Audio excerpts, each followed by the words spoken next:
Welcome to the Global Peace Film Festival Lives Online Conversation 2021 Festival Edition.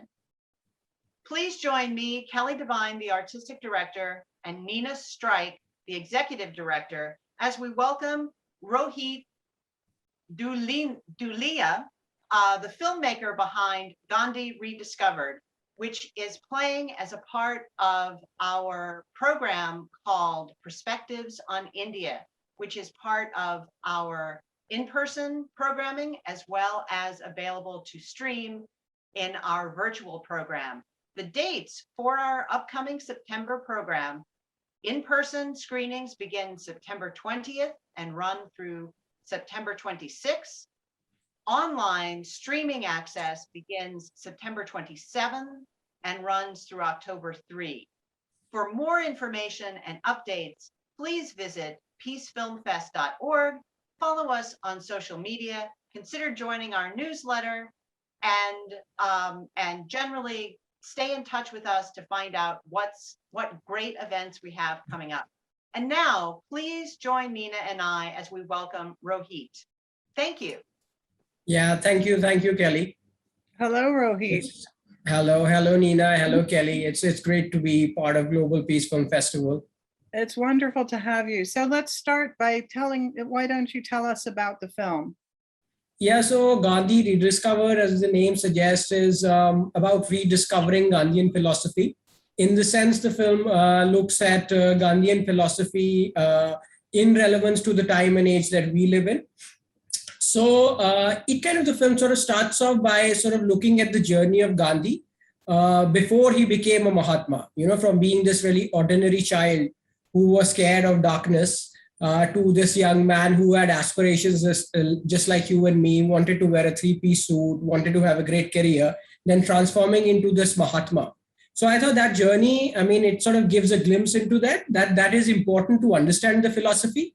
And then the film sort of opens up looking at stories and individuals who have interpreted Gandhian philosophy in the present context. So these are people who have taken the essence of philosophy and are making a change in the society. So not those individuals who kind of following the philosophy in a dogmatic manner, but these are people who sort of embrace the essence of the philosophy and then kind of interpret it in the present context and then go about, doing their work.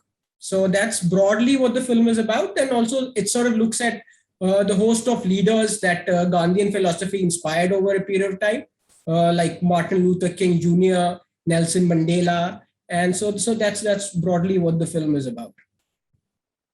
Thank you, Rohit. Can you maybe explain what really attracted you to this particular story, and if you can, and maybe unpack just a little bit more the relevance that you see for this story to today's situation? Yeah. So as you know, we live in an age of unbridled materialism with massive militarization, individualism. So the question was, before starting the film in front of me, was how relevant is Gandhian philosophy in today's time and age? Is it relevant? Is it not relevant? And when I started researching, I realized it's probably more relevant than ever before. And the reason why I say that is that most of the challenges that we as a human society are confronting today, whether it's conflicts management or problems and challenges related to environment, a lot of those answers are there in that Gandhian philosophy. So, that was one big motivation for me to take up. And as I as I was researching, I came across some really wonderful stories, people like Dr. Abhay Bang and so many others who have sort of, understood the essence of the philosophy and have interpreted. It's like Gandhi Reloaded, Gandhi 2.0. So, that's what really excited me about the film. And that's how I kind of started, with this, with making this film. Oh, wonderful. And throughout the process, it seems as though you were a bit surprised, happily so, to find that strong link to today. Yeah. What were some of the challenges, though, in terms of making that connection in a documentary film? Challenges, see, the biggest challenge for me, as I said, was to find the relevance and then to identify these, stories. Say, for instance, the story of Dr. Abhay Bang. Now, Gandhi kind of started with his own education system. I mean, the film sort of looks at the philosophy in a holistic manner. Also, apart from the fact that Gandhian philosophy was a great tool and a great weapon for against any oppressive regime, but it's also a way of life. And Gandhi had a sort of a great vision about education, and he came up with his own education system, Nai Talim. And Dr. Abhay Bang, when I met him, is one of the individuals that I have for the film.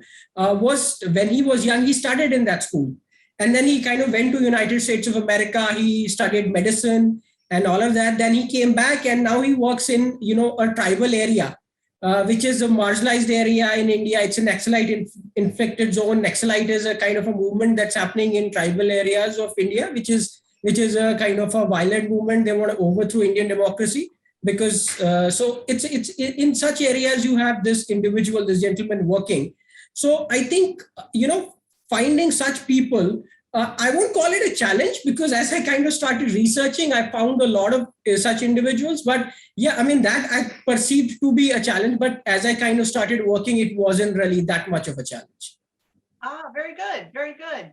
And do you feel, as a part of your process and your motivation, that in any way people may have misunderstood or not understood fully what Gandhi's philosophy really was? Yes, I mean, see, that was the thing. So when I started working, there were two sort of Gandhians that I could look at. One were those who were dogmatically following the philosophy. Let's say they are wearing khadi, eating the kind of food that Gandhi prescribed that one should be eating. And then there were people like Sudarshan Iyengar, Dr. Abhay Bang, who kind of had really, who interpreted it in present context. Now, see, Gandhi was at the end of the day a human being. And the film tries to see him not as a kind of a godlike figure, as this, figure who is above humanity, but as one of us. So, and whenever he must have done 10 things, he did 8 extraordinary things, and he would have made 2-3 mistakes. So there is a school of thought that is also critical of Gandhi. But just because he made 2-3 mistakes and things that I also personally may not agree with, we cannot reject the whole philosophy outrightly. So I thought, that's what I took, that's what I took as the brief for the film, and that's how I kind of approached it. Because see, Gandhian philosophy is a great gift to humanity. That's what I could, understand. As I started researching, frankly speaking, prior to making this film, I also had not like this kind of an in-depth understanding of the philosophy. I spent a lot of time researching it, like lots of months in it. And as I kind of studied the philosophy, I realized that it has so much to offer. And certainly I came across a lot of things that I, at an individual level, disagree with it. There are a lot of people who are very, very critical of Gandhi. There is the whole Gandhi Ambedkar debate that takes place in India. Ambedkar was another stalwart, and I think he did significant things for the country. So I think all that is there, but I think still the philosophy has a lot of relevance, and it is really something that gives hope to humanity at the time of crisis. Well, that leads me to my next question for you. That why I, as a programmer, was so attracted to this film is the mission of our festival to provide models and ideas that people can take into their own lives and their own communities to make the world a more peaceful, just place. And certainly, I was taken by your portrait of Gandhi that, as you point out, was very full and realistic. And when it is full and realistic, I think it makes it easier for people to embrace it and to understand that they can take steps forward. So I'd just be interested in your feelings about how your film fits into that mission of making the world a more just, peaceful place. Yeah. So see, Gandhi for me was the change that he wanted to see. He always led by example, and he never asked anybody else to do anything that he himself could not do. So I think the transformation that takes place in his, personality, which is, I mean, is owing to the great strength of character that he had. So he was such an ordinary person. I mean, as I started, reading and as I started interviewing him, I mean, he was, scared of darkness. Even as a lawyer, he was very mediocre. He couldn't speak. So how he sort of transforms himself, and how he kind of really brings this strength within him is the biggest inspiration, and that is what everybody can learn from him, and that's something that you can take into your own lives. And understanding that philosophy as a way of life. Say, for instance, I mean, we live in an age of excess. I mean, if we take it in our day-to-day life, I mean, not everybody would sort of give up their present life and follow, Gandhian ideals. But even if you could do little things, maybe, I mean, instead of having 10 pair of shoes, you can do with 2 pair of shoes, taking only as much as you need from nature. So that really is, I mean, living a kind of a moderate existence would certainly be, a big kind of what I would say, learning from Gandhian philosophy. And of course, I mean, there are so much other things that you can do, but I wouldn't really look at it as a philosophy that you can just discuss at an intellectual level. It is something that needs to be practiced, something that you need to live. So that's how I think we can really make a change and make this world more peaceful. And Gandhian philosophy can contribute significantly in that. That's wonderful. So finally, tell us what's next for you, and also how our audiences can support your work. Yeah, so for next is, I was actually just, I mean, I think next is a documentary on Pashmina shawl that I made in Srinagar. So that's going to come out. So that is there, and I would love to, there's so much about Gandhi and, so many things surrounding him. Maybe make another film, like a longer film where I can, discuss a lot of other things in greater detail. One way I think the audience can support the film, I would say that maybe if they can, if they want to organize any screenings in universities and schools or any other place, I mean, you can probably, do that.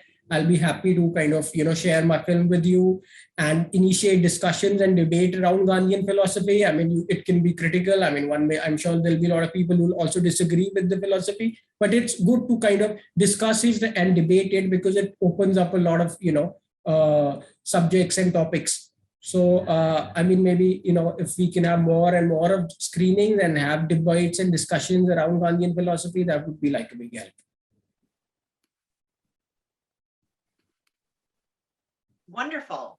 Well, thank you so much, Rohit. This has been a wonderful discussion, and I urge people to please check out the film Gandhi Rediscovered as part of our Perspectives on India program. It is programmed along with the film Son of a Sweeper by Lisa Mills. So I think it's going to be a fascinating program of the 2 films together.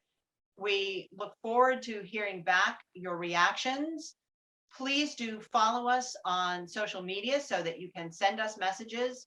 If you have any message for Rohit, we can certainly pass that along. Check out the schedule on peacefilmfest.org. And remember, in-person screenings begin September 20th and run through September 26th. Virtual streaming access begins September 27th and ends October 3rd. We look forward to seeing you at the next Glow. Thank you and take care.